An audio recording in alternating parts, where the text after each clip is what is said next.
Good morning, it's Stephen Light. Deal sourcing, making offers, deal or no deal. Today we're looking at making offers. Now, up to this point, you might have done a ton of work, but you're not making enough offers. And if you're not making enough offers, you won't get one accepted and you'll never get one over the finish line. So there's 4 questions you need to be asking yourself. What can make a difference to your offer being accepted? What can you do when your offer is turned down?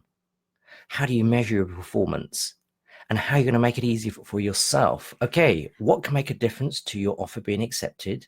Now, having an offer accepted isn't always about the price.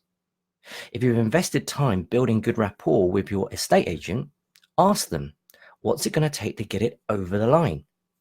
If you do a deal with them, that's even better, because later on, they're going to consider you as a serious buyer.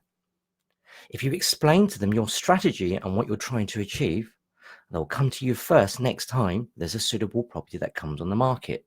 So be proactive, keep in contact with them on a regular basis.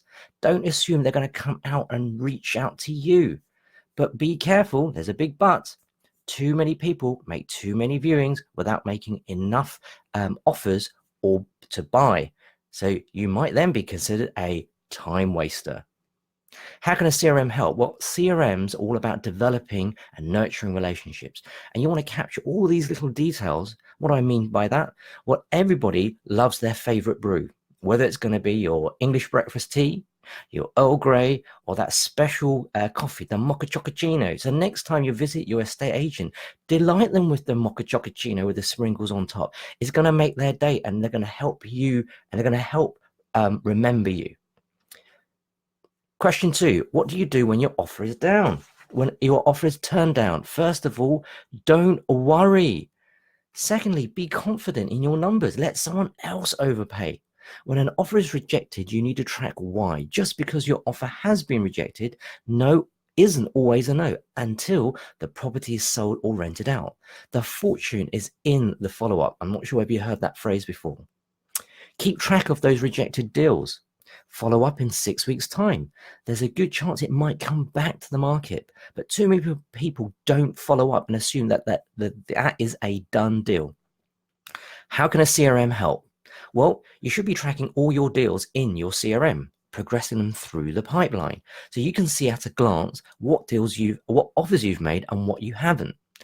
What is a pipeline in a CRM? Well, it's a repeatable process broken into stages where there's a number of activities in each stage. You complete the activities for that stage and then you move on. Now, a simple deal sourcing pipeline might be made of 3 stages: the analysis, the due diligence, and the offer. And you can easily track which offers have been rejected, why, and your competitor's offer. By setting a reminder to follow up in, say, 6 weeks' time, you're never going to miss out on an opportunity that comes back on the market when you can reoffer. It's called the second chance saloon. Question 3, how do you measure your performance? You probably don't, because you've got to trawl through a shed load of spreadsheets to figure it all out. So if your partner, or even more scary, your wife or your husband asks you, can you honestly tell them how many viewings you've had, how many offers you submitted, how many have been rejected, how many have been accepted last week, last month? Probably the answer is going to be no. So how can a CRM help? Well, if you've been tracking all the activity in your CRM, you don't even need to tell them. Even better, you can show them. Whip out that dashboard or that report and let your numbers speak for themselves. For your sake, I hope you've been busy. Otherwise, you might be having to explain to them why you've been getting up at 6 or 7 o'clock in the morning and disappearing for most of the day.